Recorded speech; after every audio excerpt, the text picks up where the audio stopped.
प्रश्नावली चल रही है अपनी प्रायिकता।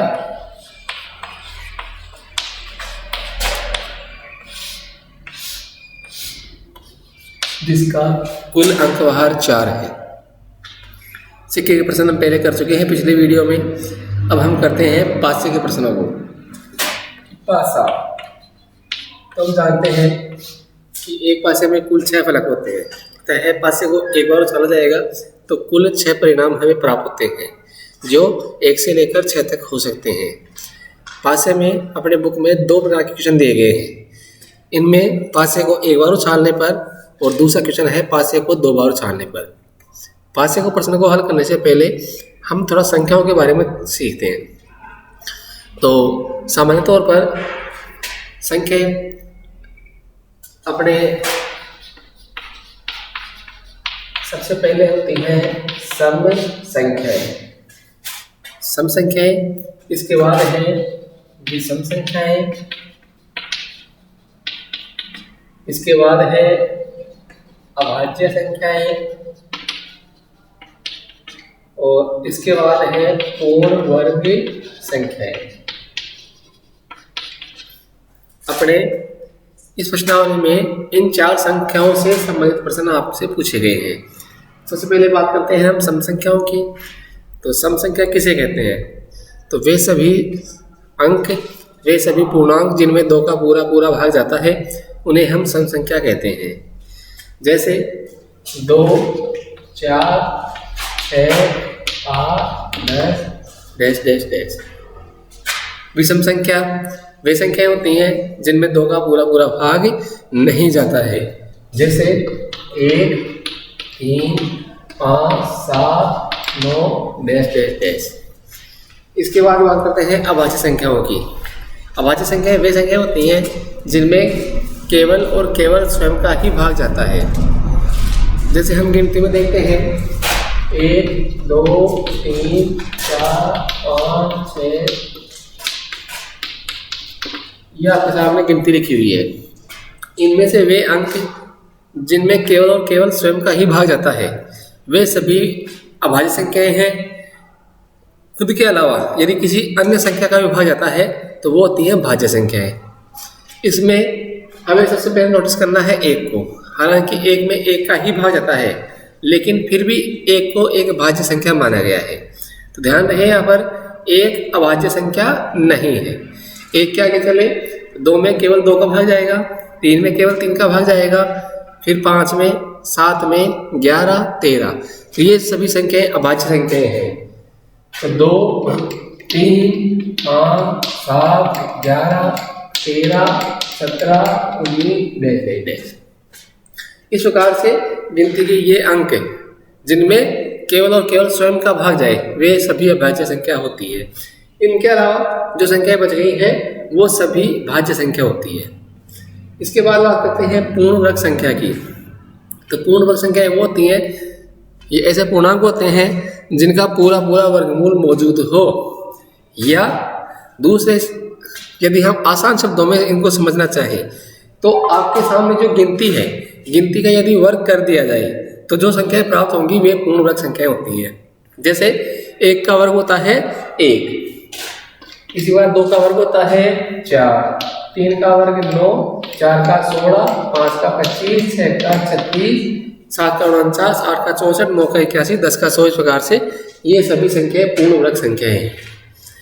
तो ये तो हो गई बात संख्याओं की। सम संख्या जिनमें 2 का भाग जाए, विषम संख्या जिनमें 2 का पूरा पूरा भाग नहीं जाए, अभाज्य संख्या जिनमें केवल स्वयं का भाग जाए, और पूर्ण वर्ग संख्या गिनती का वर्ग होता है। संख्याओं से आगे बढ़ते हैं और वापस अपने क्वेश्चन पासे पर आते हैं।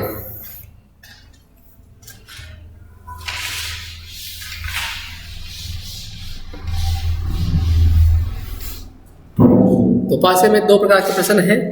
एक प्रश्न है आपका कि पासे को एक बार उछाला जाए तो, और दूसरा क्वेश्चन है कि पासे को 2 बार उछाला जाए तो परिणाम। सबसे पहले बात करते हैं हम कि यदि पासे को एक बार उछाला जाता है तो एक पासे को यदि एक बार उछाला जाएगा तो कुल 6 परिणाम इसके संभव है। बात करते हैं एक बार की। एक और उछालेंगे तो कुल परिणाम आएंगे 6, 1 2 3 4 5 और 6। तो हम यहाँ पर देखते हैं कि यहाँ कुल परिणामों की संख्या 6 है। अतः जब भी हम प्रायिकता निकालेंगे तो कुल परिणामों की संख्या को 6 रखेंगे। अब इसमें कई प्रकार के प्रश्न बढ़ते हैं। जैसे सबसे पहला प्रश्न है कि सम संख्या आने की प्रायिकता याद कीजिए। तो हमें देखना है कि सम संख्या इसमें कितनी है। तो हम इनको देखने पाएंगे कि यहाँ सम संख्याएं हैं 2 4 6, कुल हो गई है आपकी 3। तो सम संख्या की प्रायिकता हो जाएगी 3/6। इसी प्रकार विषम संख्या का प्रश्न पूछ सकता है। तो विषम संख्याएं देखेंगे तो अपनी है 1 3 5, कुल हो गई है आपकी 3। तो इसकी प्रायिकता भी हो जाएगी 3/6। इसके बाद है अभाज्य संख्या आने की प्रायिकता पूछ सकता है। तो अभाज्य संख्याएं देखेंगे तो अभाज्य संख्याएं हैं इसमें 2 3 और 5, ये भी 3 है। तो अभाज्य संख्या आने की प्रायिकता भी 3/6 हो जाएगी। इसके आगे पूर्ण वर्ग संख्या की प्रायिकता पूछ सकता है। तो यहाँ पूर्ण वर्ग संख्या इसमें 1 और 4 है, यानी कुल हो गई आपकी 2 संख्याएं। तो अनुकूल परिणाम यहाँ पर 2 जाएंगे। तो प्रायिकता इसकी हो जाएगी 2/6। आगे इनको काटकर हल किया जा सकता है। फिर इसमें दूसरे प्रकार प्रश्न बनते हैं कि कोई भी एक अंक देकर उससे बड़ा या छोटा होने की प्रायिकता पूछ सकता है। जैसे हमें प्रश्न दे दे कि 4 से बड़ा अंक आने की प्रायिकता ज्ञात करें। 4 से बड़ा अंक आने की प्रायिकता, तो 4 से बड़े अंक देखने हैं 5 और 6, तो कुल हो गए आपके कितने 2 अंक। तो 4 से बड़ा अंक आने की प्रायिकता हो गई यहाँ पर 2/6। इसमें प्रश्न है कि 4 या 4 से बड़ा अंक आने की प्रायिकता ज्ञात करें। यदि 4 या 4 से बड़ा कहा जाए तो अनुकूल परिणाम में हम 4 को भी गिनेंगे। तो हो जाएगा 1 2 3, तो प्रायिकता हो जाएगी 3/6। तो इसमें ध्यान रखना है कि जैसे 4 से बड़ा अंक आ गया है तो हम अनुकूल परिणामों में 4 को काउंट नहीं करेंगे। यदि 4 या 4 से बड़ा कहा गया है तो वहाँ पर हम 4 को भी काउंट करेंगे। इसी प्रकार 5 या 5 से छोटा अंक आने की प्रायिकता पूछे तो कुल परिणाम हो जाएंगे 5, 5/6। 5 से छोटा अंक आने की प्रायिकता पूछे तो हम 5 को नहीं गिनेंगे। तो 5 छोटे अंक यहाँ पर 4 है, तो प्रायिकता हो जाएगी 4/6। तो ये तो हो गया एक बार उछालने पर प्राप्त परिणाम और इससे संबंधित प्रायिकताएं। इसके बाद है कि यदि पासे को 2 बार उछाला जाए तो सबसे पहले हम एक पासे को 2 बार उछालने पर प्राप्त परिणामों की तुलना करते हैं।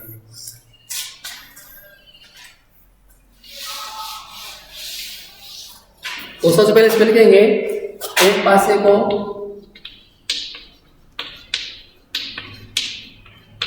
2 बार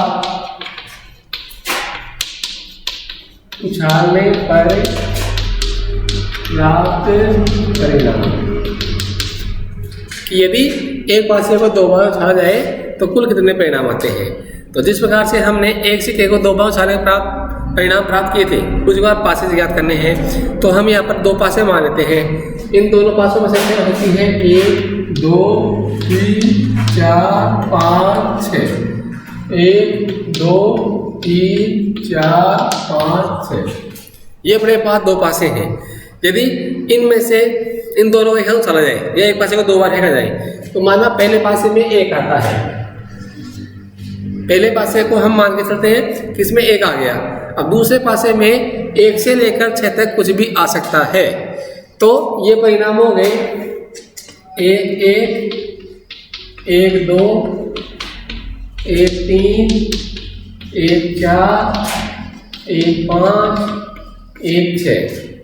इसी प्रकार हम मानते हैं कि पहले पासे में 1 नहीं आता है और 1 के स्थान पर 2 आता है। अब 2 के साथ सभी परिणाम लिख देंगे। पहले 1 के साथ सभी परिणाम लिखने हैं, फिर 2 के साथ लिखने हैं, फिर 3 के साथ, फिर 4 के साथ, फिर 5 के साथ और फिर 6 के साथ। तो इस परिणाम इस प्रकार से हैं। अगले परिणाम आएंगे 2 1 2 2 2 3 2 4 2 5 2 6, फिर 3 1 3 2 3 3 3 4 3 5 3 6,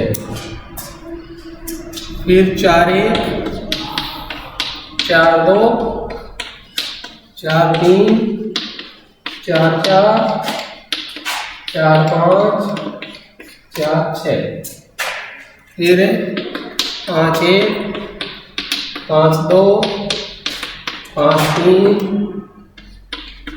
5 4 5 5 5 6, 6 1 6 2 6 3 6 4 6 5 और 6 6। इस प्रकार से यदि एक पासे को 2 बार या 2 पासों को एक साथ उछाला जाए तो कुल 36 परिणाम हमें प्राप्त होते हैं। अब अपने जो बुक में प्रश्न पूछे गए हैं, इसमें प्रश्न पूछे गए हैं कि एक पासे को 2 बार उछाला जाए तो दोनों पासों की संख्याओं का योग होने की प्रायिकता पूछा है। तो योग में ध्यान रखें, जैसे ये पहला परिणाम है, यहाँ पर इन दोनों अंकों का योग 2 है, फिर इन दोनों का योग 3 है, फिर इनका योग 4 है, 5 है, 6 7 8 9 10 11 और 12। इस प्रकार से हम विकर्ण खींचकर इनके योग प्राप्त कर सकते हैं।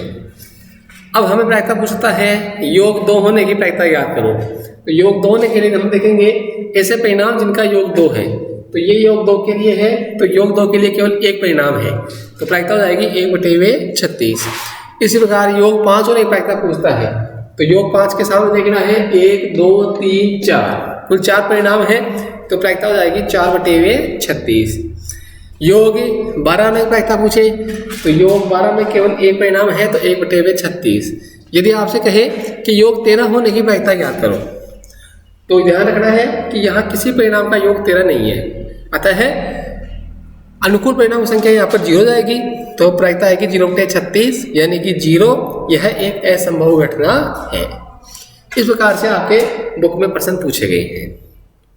इसमें दूसरा प्रश्न है कि योग 10 से अधिक होने की प्रायिकता याद करो।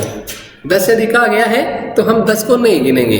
10 से अधिक योग हो गया आपका 11 और 12, तो 11 और 12 योग वाले सभी परिणाम इसके अनुकूल परिणाम हो जाएंगे। तो 11 और 12 में आ गया अपने 3/36। यदि कहा जाए योग 10 या 10 से अधिक होने की प्रायिकता याद करो, तो हम योग 10 को भी गिनेंगे। तो योग 10 को गिनते हुए 1 2 3 4 5 6, तो प्रायिकता जाएगी 6/36। इस प्रकार से पासे के प्रायिकता ज्ञात की जा सकती है। इसके बाद क्वेश्चन है आपके लीप वर्ष और अलीप वर्ष के लिए।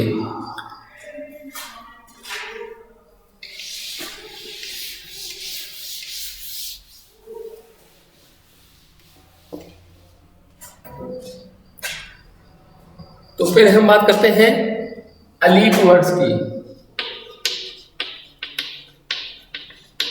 अलीप वर्ष में कुल 365 दिन होते हैं, यानी 52 सप्ताह और 1 दिन। इसी प्रकार लीप वर्ष में 366 दिन होते हैं, 52 सप्ताह और 2 दिन। अपना क्वेश्चन लीप वर्ष और अलीप वर्ष दोनों के लिए सकता है या कोई सन भी दे सकता है। तो सन में भी ध्यान रखना है कि ऐसी सन जिसमें 4 का पूरा भाग जाता हो वह लीप वर्ष होता है, और ऐसा वर्ष या ऐसा सन जिसमें 4 का पूरा भाग नहीं जाता है उसे हम अलीप वर्ष कहते हैं। लीप वर्ष में 366 दिन होते हैं, अलीप वर्ष में 365 दिन होते हैं। यदि हम इनको सप्ताह में बांटना चाहें तो अलीप वर्ष में 365 में हमने 7 का भाग दिया है, तो 52वां भाग जाएगा, 1 शेष बचेगा। इसका अर्थ हो गया 52 सप्ताह और 1 दिन होता है। इसी प्रकार लीप वर्ष में सप्ताह में बांटना चाहें तो 366 में 7 का भाग देंगे, तो 52 सप्ताह और 2 दिन हमें प्राप्त होता है। अब यहाँ पर हम पहले बात करते हैं अलीप वर्ष की। अलीप वर्ष में हमने देखा कि 52 सप्ताह और 1 दिन है। यह 1 दिन क्या हो सकता है, ये कौन सा वार हो सकता है? तो अपने कुल वार होते हैं 7, सप्ताह में 7 दिन होते हैं, कुल वार भी अपने 7 होते हैं। ये 7 वार इस प्रकार से हैं। सबसे पहले है आपके सोमवार, फिर है आपका मंगलवार, फिर है बुधवार, फिर गुरुवार, शुक्र, शनि और रवि। तो 52 सप्ताह में प्रत्येक वार 52 बार आ चुका है भाई। एक सप्ताह में प्रत्येक वार है वो एक बार आता है, तो यहाँ 52 सप्ताह और एक दिन होता है। तो 52 सप्ताह में प्रत्येक वार 52 बार आ चुका है। अब बचा हुआ एक दिन के लिए अनुकूल परिणाम आपके कुल परिणाम आपके 7 होते हैं। बचा हुआ एक दिन आपका सोमवार से लेकर रविवार तक कुछ भी वार हो सकता है। इसमें आपके 2 प्रकार के प्रश्न बनते हैं। किसी भी वार के लिए केवल 52 बार आने की प्रायिकता पूछता है और किसी भी वार के लिए 53 बार आने की प्रायिकता पूछ सकता है। तो पहले हम बात करते हैं 52 बार की। जैसे अपना प्रश्न आ गया कि केवल 52 रविवार आने की प्रायिकता याद करें, तो केवल 52 रविवार आने की प्रायिकता। और सबसे पहले हम इसका लिखेंगे सूत्र हमें पहले से ज्ञात है। इसका सूत्र होता है अनुकूल परिणामों की संख्या बटे कुल परिणामों की संख्या। अब हमें कहा गया है कि रविवार केवल और केवल 52 ही होने चाहिए। अब हम ऊपर से इसको फिर से हल करते हैं, तो 52 सप्ताह में प्रत्येक वार 52 बार आ चुका है। इसका अर्थ ये हुआ कि 52 सप्ताह में रविवार है वो 52 बार आ चुका है। अब हमें कहा गया है कि रविवार केवल और केवल 52 ही होना चाहिए। अतः ये बचा हुआ एक दिन रविवार नहीं होना चाहिए। तो सप्ताह में हमें रविवार नहीं होने की प्रायिकता पूछी है, तो हमें इसके अनुकूल परिणाम ढूंढने हैं। तो हमें ये देखना है कि कितने वार रविवार है और कितने वार रविवार नहीं है। तो सप्ताह में हम देखते हैं तो रविवार केवल एक बार आया है और 6 बार नहीं आया है। तो रविवार नहीं होने की प्रायिकता हो जाएगी 6/7, यानी रविवार नहीं है ऐसे वार कुल आपके 6 हैं। तो केवल 52 रविवार आने की प्रायिकता हो जाएगी 6/7। दूसरा प्रश्न बनता है इसमें 53 रविवार आने की प्रायिकता। सबसे पहले लिखेंगे इसका सूत्र। 53 रविवार का अर्थ है कि रविवार है वो एक वर्ष में 53 बार आना चाहिए। तो ऊपर से हम देखते हैं कि 52 सप्ताह में रविवार 52 बार आ चुका है। अब हमें चाहिए 53 बार। इसका अर्थ ये हुआ कि बचा हुआ एक दिन रविवार होना चाहिए। अतः हमें सप्ताह में एक रविवार आने की प्रायिकता पूछी है। तो हम सप्ताह में देखते हैं कि रविवार कितनी बार आया है, तो हम देखेंगे कि रविवार यहाँ पर एक बार आया है। अतः इसका अनुकूल परिणाम हो जाएगा 1 और कुल परिणाम रहेंगे आपके 7। तो इसकी प्रायिकता आ जाएगी 1/7। इस प्रकार से अलीप वर्ष का प्रश्न हल किया जा सकता है। इसी प्रकार यदि प्रश्न आपका लीप वर्ष का हो तो लीप वर्ष में 52 सप्ताह और 2 दिन होते हैं। अब सबसे पहले हम वो परिणाम याद करेंगे, कुल परिणाम याद करेंगे कि ये 2 दिन क्या क्या हो सकते हैं। जैसा कि हमें पता है कि रविवार के बाद हमेशा सोमवार ही आएगा, सोमवार के बाद बुधवार ही आएगा। तो कोई भी 2 बार लगातार आ सकते हैं। जैसे सबसे पहले आप रविवार और सोमवार, भाई बचे हुए 2 दिन हैं वो हमने मान लिया कि रविवार और सोमवार है। इसके आगे बढ़ते हैं। पहला वार रविवार नहीं मानते हैं, पहला वार हम सोमवार मानते हैं, तो अगला वार ऑटोमेटिकली आपका मंगलवार हो जाएगा। तो अगला हो गया सोम और मंगल। इसके बाद मंगल और बुध। इसके बाद बुध और गुरु, गुरु और शुक्र, शुक्र और शनि, शनि और रवि। इस प्रकार से यह आपके कुल 7 परिणाम प्राप्त हो सकते हैं। इसमें भी प्रश्न बनता है केवल 52 का या 53 का। किसी बार के बारे में पूछा जा सकता है। हम यहाँ पर रविवार के उदाहरण के तौर पर ले रहे हैं। जैसे हम यहाँ पर सोमवार को ले लेते हैं उदाहरण के तौर पर। तो पहला प्रश्न पड़ता है केवल 52 सोमवार आने की प्रायिकता। सबसे पहले लिखेंगे इसका सूत्र आपको पहले से पता है ही, अनुकूल परिणामों की संख्या बटे कुल परिणामों की संख्या। अब हमें देखना है केवल 52 सोमवार होने चाहिए। तो यहाँ से हम देखते हैं कि 52 सप्ताह में सोमवार 52 बार आ चुका है, अतः बचा हुए 2 दिन में से कोई भी वार सोमवार नहीं होना चाहिए, तभी ये 52 रहेंगे। अगर एक बार भी इनमें सोमवार हो गया तो ये ऑटोमेटिकली 53 हो जाएंगे। तो हमें ऐसे परिणाम ढूंढने हैं जिनमें सोमवार नहीं है। तो यहाँ तुलना करने में हम देखते हैं कि पहले और दूसरे में सोमवार है और बाकी किसी परिणाम में सोमवार नहीं है। तो सोमवार नहीं आने की प्रायिकता में अनुकूल परिणाम हो जाएंगे 5 और कुल परिणाम की संख्या है 7। अतः केवल 52 सोमवार आने की प्रायिकता हो जाएगी 5/7। इसके बाद है 53 सोमवार आने की प्रायिकता। सबसे पहले लिखेंगे इसका सूत्र। तो 53 सोमवार पूछा है, 52 सप्ताह में 52 सोमवार आ चुके हैं। अब 53 होने के लिए इन 2 दिनों में से एक दिन सोमवार होना चाहिए, अतः हमें सोमवार होने की प्रायिकता पूछी है। तो इन परिणामों में हमें ढूंढना है जिनमें सोमवार आया हो। तो हमने देखा कि पहले और दूसरे परिणाम में सोमवार है, बाकी किसी में सोमवार नहीं है। तो अनुकूल परिणाम हो गया अपने 2 और कुल परिणाम है अपना 7। तो प्रायिकता हो जाएगी आपकी 2/7। इस प्रकार से पूरा लीप वर्ष के प्रश्न को हल किया जाता है।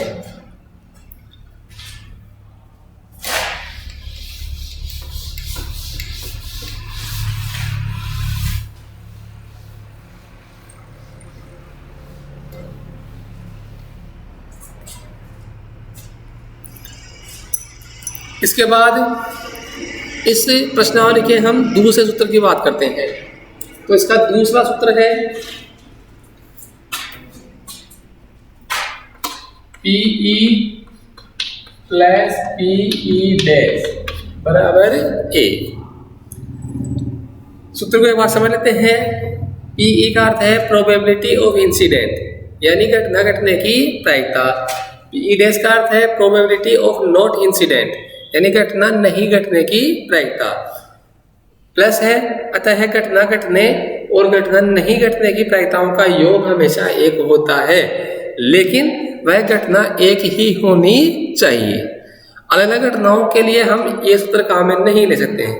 जैसे हम गेंदों की बात करते थे, तो गेंद सफेद होने की प्रायिकता और गेंद सफेद नहीं होने की प्रायिकता, यदि इन दोनों को हम जोड़ दें तो इनका मान हमेशा 1 आएगा। इस सूत्र का प्रयोग हम तभी करते हैं जब हमें एक प्रायिकता दे रखी हो, दूसरी प्रायिकता हमें पूछी हो। जैसे घटना घटने की प्रायिकता हमें दे दी और नहीं घटने की प्रायिकता हमें पूछी है, तो इसका प्रयोग करेंगे। अब एक उदाहरण लेते हैं इसके लिए। जैसे मान लिया कि हमें दे रखा है कि यदि PE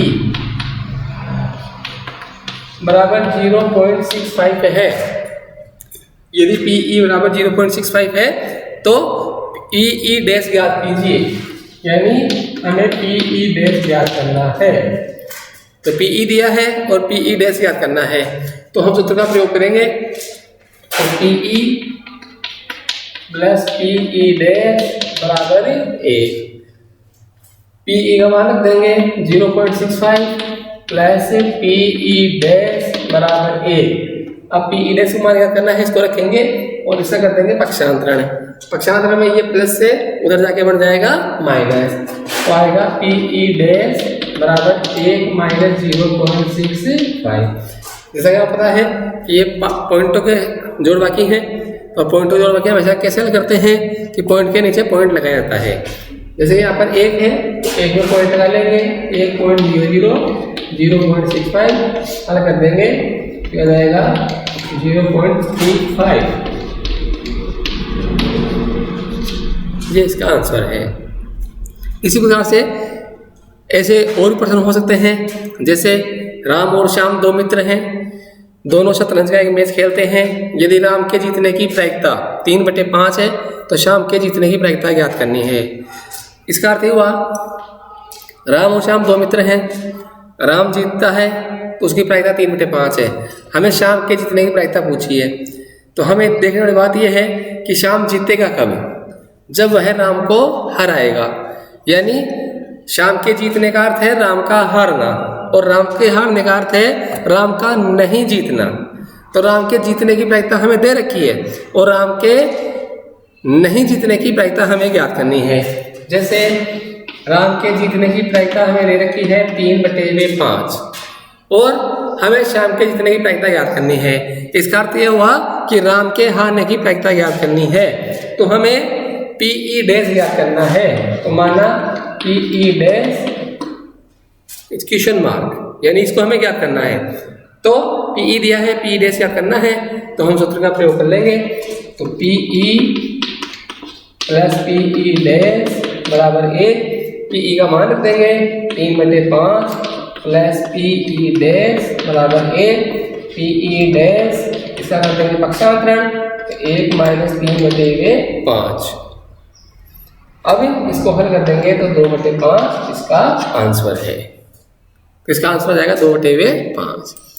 इस प्रकार से एक घटना की प्रायिकता दे रखी हो और उसी घटना की नहीं घटने की प्रायिकता पूछे तो इस सूत्र की सहायता से हम उसको हल कर सकते हैं।